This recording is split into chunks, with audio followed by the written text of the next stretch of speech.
The hum of the highway had become a distant memory, replaced by the crunch of gravel beneath my tires, then the soft give of earth as my old pickup bounced down a seldom-used logging trail.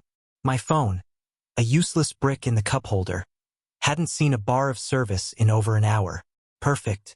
This was precisely what I craved. Absolute, unadulterated isolation. My name is Alex Thorne, and for the past 5 years, my life had been a relentless grind of spreadsheets, client calls, and the suffocating pressure of a promotion perpetually dangled just out of reach. My sanity, I suspected, was clinging by a thread. My only true escape, my anchor, had always been fishing. Not the crowded piers or the commercial charters, but the wild, forgotten places where the only sounds were the whisper of the wind and the gentle lapping of water. This trip was different. A buddy from work, an old-timer named Frank who swore he knew every hidden gem in the state, had given me coordinates to a spot he called the Dead Man's Lake.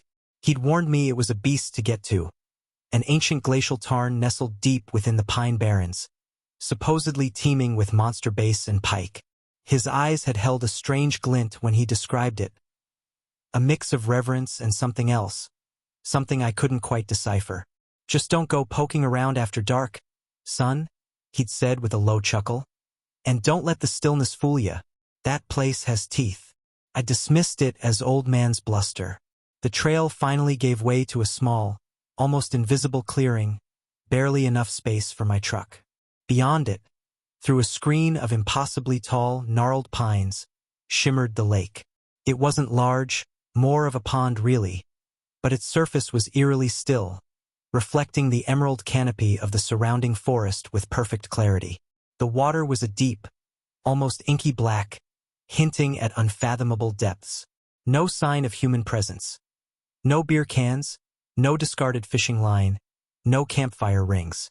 It was pristine, untouched. A shiver, not entirely from the cool evening air, traced its way down my spine. This was more remote than I'd anticipated. I spent the next hour setting up my small, two-man tent, pitching it on a slight rise overlooking the water.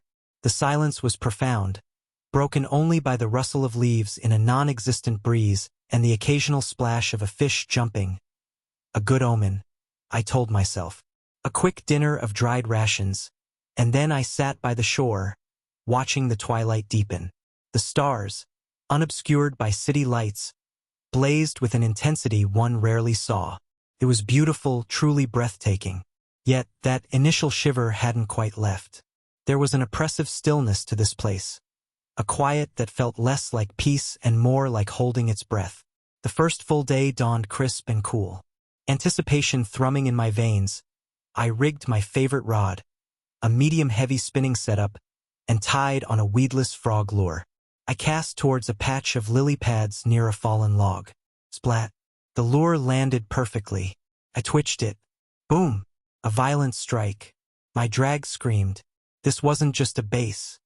It was a beast. After a thrilling 5-minute fight, I landed a monster largemouth, easily 7 pounds, its emerald scales shimmering in the morning sun. I admired it for a moment, snapped a quick photo, and released it. The fishing was incredible. Every few casts, a strike. Pike, bass, even a massive pickerel with jaws full of needle-sharp teeth. Frank hadn't been kidding. As the day wore on, however, a subtle shift occurred. The biting slowed, then stopped entirely. The lively splashes of jumping fish ceased. The chorus of cicadas and birdsong, which had been a constant hum, gradually faded until the silence returned, deeper and more profound than before. It was as if the lake itself had gone quiet, watching. I cast again, a simple spinnerbait this time, letting it sink deep. As I reeled it in, I felt a peculiar resistance.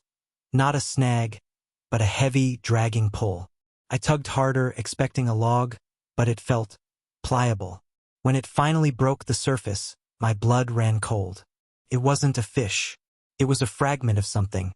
A piece of wood maybe, dark and waterlogged, but it was shaped like a crude, unsettling mockery of a human hand.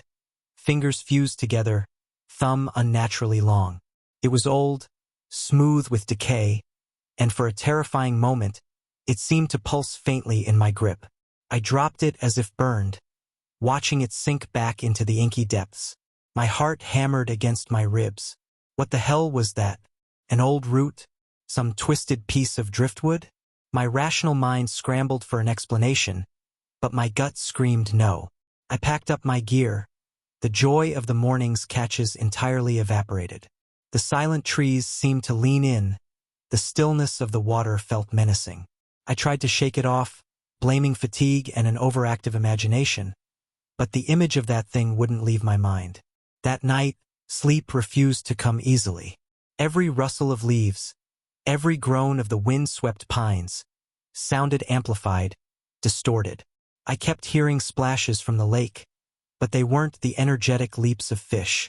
These were slower, heavier, as if something immense was moving just beneath the surface. I hallucinated, I told myself. I was stressed, sleep-deprived. Then came the tapping. A soft, rhythmic tap-tap-tap against the side of my tent, just inches from my head. I froze, every nerve ending screaming. It wasn't a branch, it was too deliberate, too close. My hand fumbled for the small pocket knife I kept by my sleeping bag. The tapping continued, sometimes moving along the tent fabric, sometimes pausing, as if whatever was out there was listening for my breath. I held mine rigid, praying for it to stop. Finally, after what felt like an eternity, it did. I lay awake until dawn, my eyes glued to the gray outline of the tent wall, convinced that at any moment, the fabric would tear open and something unspeakable would be there. The next morning, the serene beauty of the lake had curdled into something sinister. The air felt heavy, cold, despite the rising sun. I went to retrieve my tackle box from where I'd left it by a tree. It was open. My spare spool of fluorocarbon line was neatly unwound and draped over a branch, tangled in a strange, intricate knot. My favorite lure, a green and black swimbait, was gone. Not just misplaced, gone. I remembered explicitly putting it back in its compartment. Paranoia began to bloom like a toxic flower in my chest. This wasn't just an animal. This was deliberate. Someone or something was here, and it was messing with me. Frank's words echoed in my mind. That place has teeth. I needed to leave. Immediately, I rushed to my truck, my hands shaking as I fumbled with the keys. I jammed it into the ignition. Nothing. A sickening click. I tried again. Another click. The battery was dead. Completely, utterly dead. And I was miles from anywhere with no signal. Panic, cold and sharp, seized me. I was trapped. I spent the next few hours frantically trying to fix the truck, checking connections, feeling for loose wires. Nothing. It was almost as if the battery had been drained intentionally. As I worked, an unsettling awareness prickled the back of my neck. I kept glancing at the lake. The water wasn't still anymore. There were faint ripples, slow and deliberate, moving from the center outwards, even though there was no wind. Driven by a desperate need for a distraction, and perhaps a foolhardy attempt to prove I wasn't losing my mind, I grabbed my rod again. I wouldn't fish, I told myself. I just needed to feel something normal in my hands to process what was happening. I walked to the edge of the water, peering into the dark depths. And then I saw it. Just below the surface, a pale, elongated shape, barely discernible against the dark water. It moved slowly, undulating, impossibly long. My breath hitched. It was too big to be any fish I knew. As it turned, catching a sliver of sunlight, I saw details that made my stomach churn. It was not a fish. It had what looked like skeletal fingers, splayed and webbed, propelling it through the water. And then the head. It was vaguely humanoid, but horribly distorted, elongated, with eyes that seemed too wide, too black, reflecting no light. It had no discernible mouth, just a seam, like a wound, running vertically down its face. It moved with a terrifying grace, utterly silent, completely alien. It wasn't hunting. It wasn't looking for food. It was simply existing. And as I watched, frozen in horror, it slowly, deliberately turned its featureless face towards me. I felt a cold dread seep into my bones, a primal fear that transcended logic. It wasn't just looking at me. It was seeing me, and in that silent, prolonged gaze, I felt an ancient, terrible hunger, not for my flesh, but for something deeper, something vital. My sanity. I stumbled backward, tripping over my own feet, scrambling away from the water's edge. I ran, blindly, back towards my tent, my heart threatening to burst out of my chest. I threw myself inside, pulling the zipper shut with trembling hands, as if flimsy nylon could protect me from what I'd seen. I huddled in the corner, tears streaming down my face, shivering uncontrollably. The silence returned, thick and suffocating, but now it was filled with the echoing image of that thing in the water. I could feel its gaze still on me, an invisible weight pressing down. Hours passed. The sun began its slow descent. My terror was absolute. I couldn't move, couldn't think. All I could do was listen. Then came the sound. A faint, wet dragging noise just outside the tent. It was slow, deliberate scraping against the dirt. It moved around the perimeter of my tent, circling. Sometimes it would stop, right outside my head, and I would hear a soft, sloshing sound, like water being disturbed, mixed with a faint, almost imperceptible sigh. It was waiting. Then the tapping started again. But this time it wasn't just on the side. It was all around the tent, a horrifying symphony of wet, bony knuckles against the fabric. Tap, tap, tap. Then a light scraping, as if something was running a single, elongated finger across the nylon. My breath caught in my throat. I squeezed my eyes shut, pressing my hands over my ears, desperate to block out the sounds, to make it stop. But it was useless. The sounds resonated deep within my skull. Then I heard it, a whisper, not with words, not in any language I knew, but a sound that conveyed pure, unadulterated ancientness and hunger. It was like water gurgling, but with a gravelly undertone, wet and viscous, right outside my tent flap. Mine! The single word, or what my terrified mind interpreted as a word, wasn't spoken. It was felt, vibrating through the ground, through the thin fabric, directly into my very essence.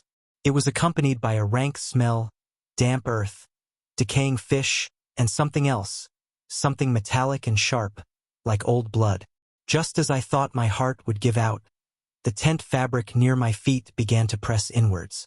A defined shape, long and thin, pushed against the nylon, then another. Fingers, not the fused, crude hand I'd pulled from the water, but longer, more articulated, still pale and skeletal, but with a horrifying, delicate precision. They pushed, tentative, exploring. I whimpered, scrambling further back, pressing myself against the far wall of the tent. The silence after the truck, after the vision in the water, had been a prelude. This was the crescendo of my nightmare. I knew, with chilling certainty, that the thing in the lake hadn't just been a figment of my imagination. It was real, and it was here, and it wanted me. I heard a slow, deliberate rip of fabric. My eyes snapped open wide with terror. A small tear appeared near the bottom of the tent, just large enough for a single, impossibly long, pale digit to slip through. It was glistening wet, twitched, testing the air, then slowly, deliberately, began to enlarge the tear. I had no weapon, no escape. I was utterly at its mercy. My mind began to fray at the edges, a thin, high-pitched scream building in my throat. This wasn't just a horror story. This was my end. This wasn't Frank's teeth. It was the maw of an ancient, forgotten god that had awoken in the blackness of the dead man's lake. And I, Alex Thorne, was its catch of the day. The sound of ripping polyester filled the air, louder now, and the stench of the lake's depths flooded my small, fragile sanctuary. The hand was reaching further in, feeling for me, its webbed fingers flexing. I could feel the cold, wet air on my bare skin. I closed my eyes and screamed. Not a single, defiant scream, but a ragged, broken sound that came from the deepest, most primal part of my being. The part that knew, instinctively, that I was no longer alone in the dark, and that I never truly would be again, even if I survived this night. The lake had claimed me, and it wasn't letting go.